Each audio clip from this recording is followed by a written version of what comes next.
Hello বন্ধুরা, দিনটা ছিল 8ই নভেম্বর, আমার 9 মাসের স্বাদ। আর এই স্বাদটা বাপের বাড়ির থেকেই দিচ্ছিল। ভীষণ সাদামাটাভাবে স্বাদটা হয়েছে, এই কারণেই যে আমার হঠাৎ করেই ডাক্তারের কাছে ইমার্জেন্সি চেক আপ ছিল। আমার এই সময়টাতে প্রেশার একদম হাই হয়ে যায়, আর যার জন্যই আমাকে ডাক্তারবাবুর কাছে ইমার্জেন্সিভাবেই যেতে হয়।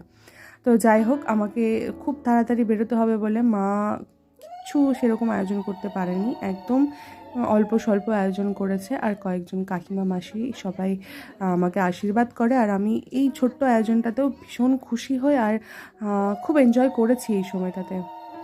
যাই হোক, তো আমার ভিডিওগুলো কেমন লাগে অবশ্যই কিন্তু কমেন্ট করে জানাবে। চ্যানেলটাকে সাবস্ক্রাইব করে দিয়ে যেও, অনেকেই দেখছো কিন্তু চ্যানেল সাবস্ক্রাইব করছো না।